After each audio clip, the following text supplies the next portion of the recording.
Hi, welcome to class. We're the only two right now, but the other ones will show up eventually, right? I hate my life. I hate my life. A Professor Sunreis Productions! Hello class, Professor Sunreis here. First of all, sorry for uploading so infrequently in the last few weeks, I believe. There was just a lot going around. I had some bad toothache, so I couldn't really speak for some time.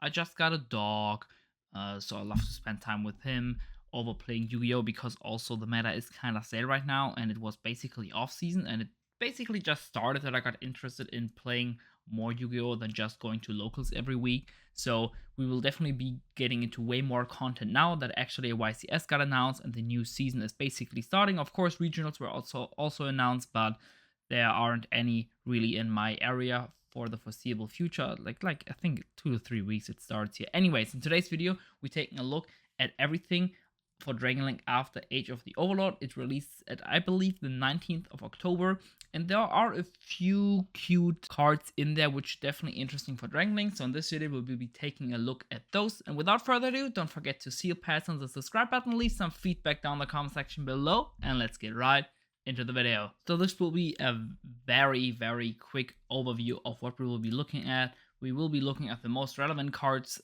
SP Little Knight and the Diabellstarr / Sinful Engine. There's also the Darkhold Dragon, but honestly, this is probably never gonna see play. And I just skimmed over that. I don't think there's anything which I was missing unless there's like a super broken common dragon, which revolutionizes Dragon Link, but I think I would have known about that. So I think these are the only two real relevant cards / engines for us.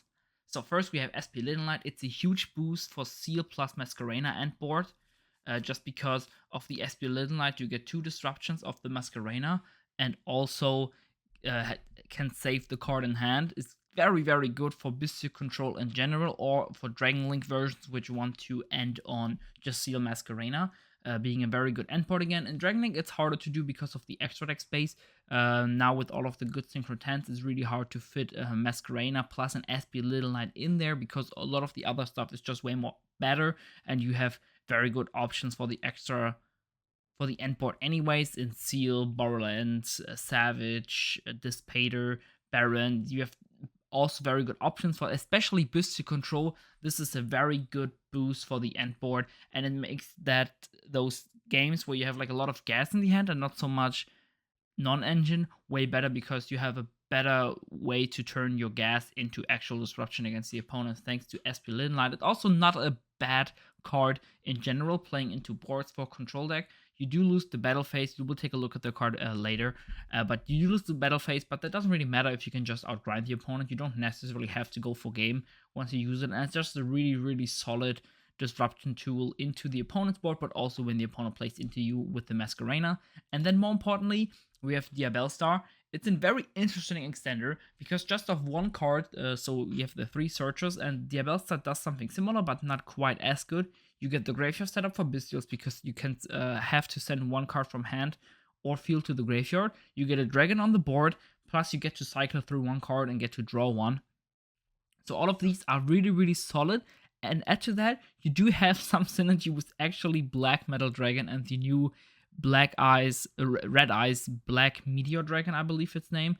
So this is definitely very interesting. Let's take a look at some actual lists and see how I envision both of these cards being implemented in, first of all, Bystial Control and later on in Dragon Link. But I feel like in Bystial Control, this is where this card actually shines a little more. So this is a very standard Bystial Control list, I would say. Of course, it's 41 card, but of course, with a whole new engine in there, you do have to make some space. But take a look at the list. It doesn't play ball rate. You could, of course, play this. Then we have this engine, which is the star of the show in this case. The Sinful Spoils engine / the Diabellstar engine, however it's going to be called. I think it was also called Tainted Treasure, so maybe this is how it will get translated here in the TCG. Who knows? Let's take a look at the Sinful Spoils Hunter Fiend. A quick spell, add 1 Diabellstar monster from your deck or graveyard to the hand, which is very cool. So you can actually, in theory, grind with this engine. Probably won't come up in this version, but definitely some things to do there because you also have a very strong trap actually. Then you can banish this card from your graveyard and target 1 of your Sinful Spoiled spells or traps, or that is banished.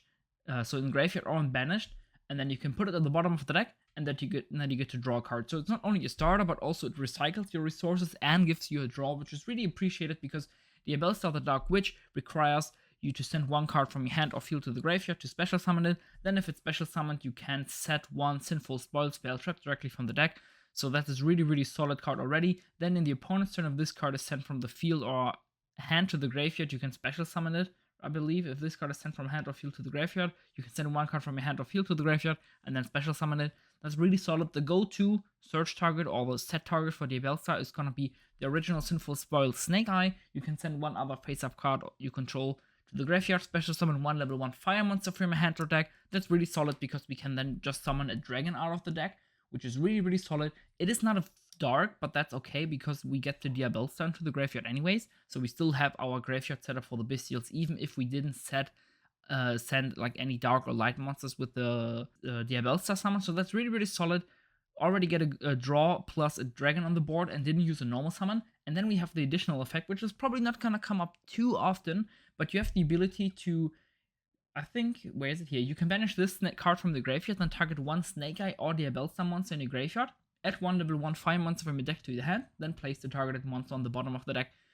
Sadly, you can only use one effect of the original Sinful Spoiled Snake Eye per turn, but in theory, if you know you're up against purely, you could forego the draw in your own turn and then leave this card in the graveyard, and then in the opponent's turn, you can put back the Diabellstar into the deck, and then you can go for the Kurikara Surge, which is really solid, and then you can use the Sinful Spoils Hunter Fiend to get the additional draw. So that definitely could come up, and I could see myself just siding one Kurikara for those matchups where it could matter in there. So this is a really solid engine. But why is it so good? First of all, it's a way to get a dragon on the board, which is always appreciated.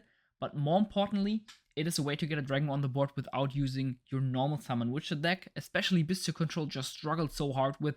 Going second, a lot of people are playing books right now. If you use your normal summon, it gets booked. The deck kind of just crumbles, and depending on the hand, you are just dead weight, because sometimes you have like another favorite in there. You have the Bystials, which you cannot use because you didn't get the graveyard set up. So this is kind of like a quick launch for the deck, while also having very good synergy, of course, with being able to draw cards. So it is additional consistency, not only for your engine, but also for drawing non-engine, having like very well-balanced cards, very well-balanced hands.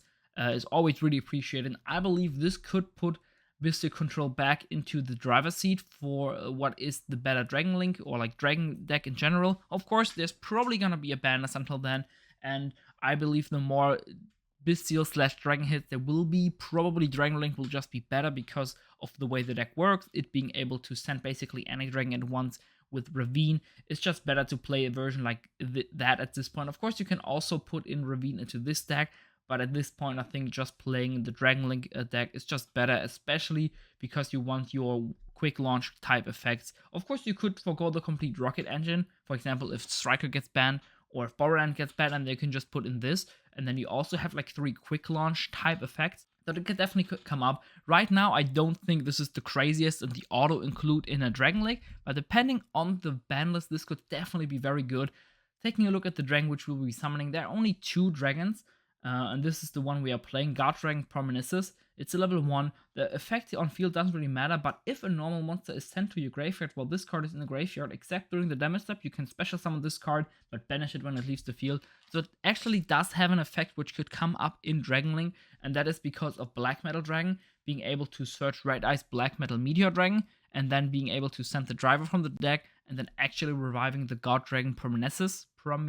Yeah, I believe that's how you pronounce it. So that could be something probably more in big combo Dragon Link Pulse deck if you want to play this for some reason, where you could get an additional dragon off this card. So at this point, the card would be 2 dragons on the board over the course of the turn, plus like a cycle. So that's really solid in my opinion. Taking a look at more of the Sinful Spoils engine, you also have this trap, which is really solid. Send one Diabellstar monster from your hand or face-up field to the graveyard, then target one face-up card on the field, negate its effect. So that's really solid because it's actually target a face-up card on the field. So you could post side, put this in, and then just have a Dark Ruler out for like basically any deck, which is really solid. It does have a second effect where when your opponent activates a card or effect in response to activation of a Diabellstar monster or effect of Sinful Spoils, you can banish this card from the graveyard, negate the opponent's effect. Probably it's not gonna come up, but in theory, the Diabellstar engine not only gives a lot of consistency for anything which uses a level 1 fire, it can summon a dragon on the board, and it can also be a Dark Ruler main deck out basically, which is all really, really solid in my opinion. Then for the rest of the deck, of course, it is standard Dragon Link / Bystial Control stuff here. We do play 41 cards, but we still have 12 non-engine slots, so I think that would be fine. So this could definitely be a very interesting addition into Bystial Control, especially with the additional power it has thanks to SP Little Knight being able to enter on Seal Masquerena. With SP Little Knight gives you just one additional disruption plus an additional card in the hand because you don't have to discard like we said earlier. So that is all really, really solid. Quick addition here from Professor Sunreis out of the cutting studio. Why I think both of these cards benefit Bystial Control so well is that SP Little Knight gives more emphasis on going for a little more combo and putting a little more resources into the board.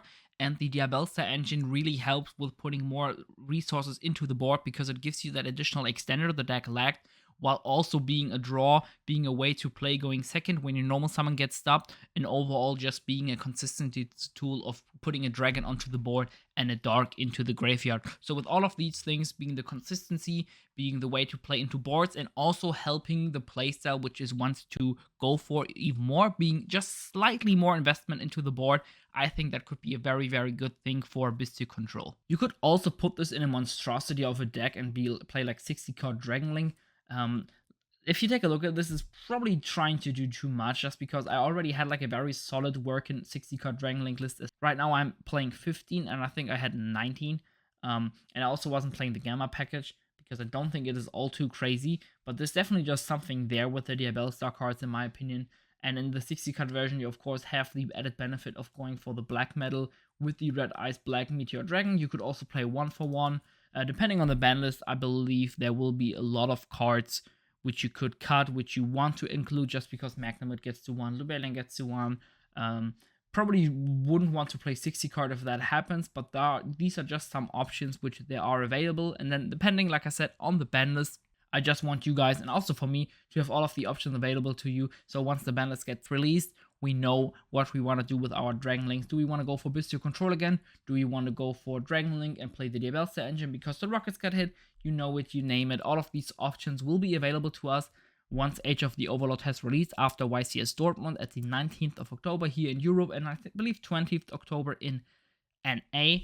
And overall, I just believe these cards do have a home in Bystial Control exactly. I could see myself just playing this list. This is everything which I liked in Bystial Control. It has 12 non-engine slots.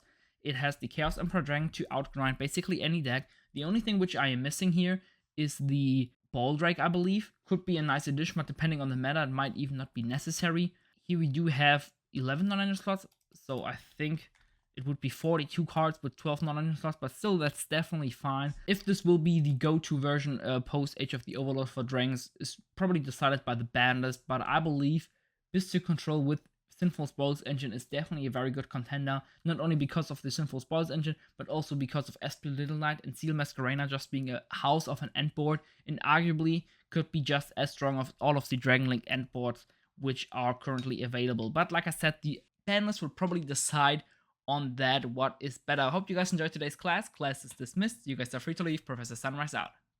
Peace.